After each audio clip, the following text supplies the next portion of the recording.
on this. Let's turn to political analyst and columnist Bill Crane, who joins me from Atlanta. So, Bill, what is Vice President Kamala Harris has to say tonight, a week before the election?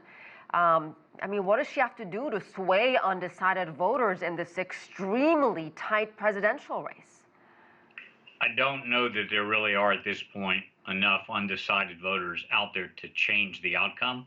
We've got about 42 million voters that have already voted in the United States. Here in Georgia, over 3 million. We've set a record. I expect we'll have 5 million by Election Day. I think the camps are pretty well locked in. What has happened in the last few weeks is undecided voters have started to decide. And if you look at almost any polling data, independents and undecided voters, which are about 7% of the electorate, have been heavily leaning in favor of Donald Trump by about a 10% margin.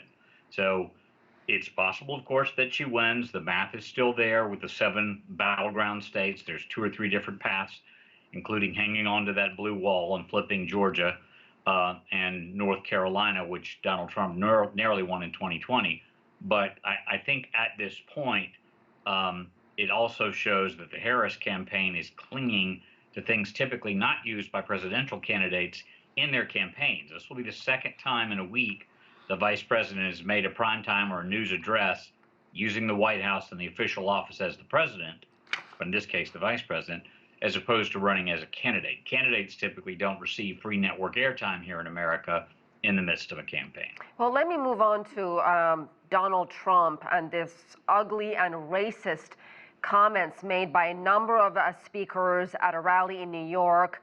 Do you think in any way it will change anything for his supporters? Will it move the needle among the Latinos, among the people of Puerto Rico who were insulted and planned to vote for him before this rally at Madison Square Garden? Well, first, let me just be clear. Racist, sexist, discriminatory humor, I'm not a fan of. I find it to be base and vulgar. But that doesn't mean that it doesn't happen. And so it was an all-day rally in Madison Square Gardens. I am familiar with the comedian's remarks about comparing Puerto Rico to the trash island that floats around in the middle of the Pacific, and that's insulting. Whether or not voters hold Donald Trump accountable for that comedian, I do think the Trump campaign's apology was rather weak.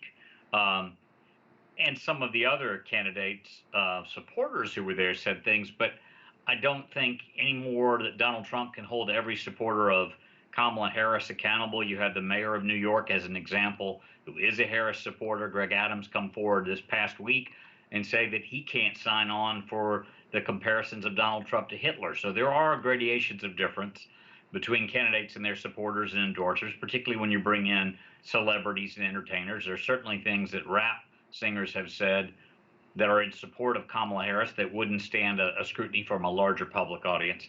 So do I think it's going to harm him with some Hispanic voters? Possibly. Strangely, here in Georgia, which is a very fast and rapid growing Hispanic population, that vote's only been 2.7% of our overall vote.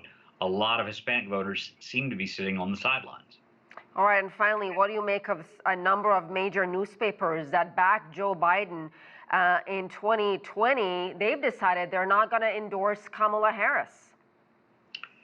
I think what the Harris campaign has seen in the last 2 to 3 weeks is 2 things that are big. One is the undecided voters voting, and the other is some of the interviews and public appearances, the town hall she had on CNN, did not come off as she would have liked. The American people have known her as vice president, but not as a presidential candidate. That introduction came quickly, and there are instances where the blanks weren't filled in well. And I think some voters are stepping away, and some voters are leaning in favor of Donald Trump as a result.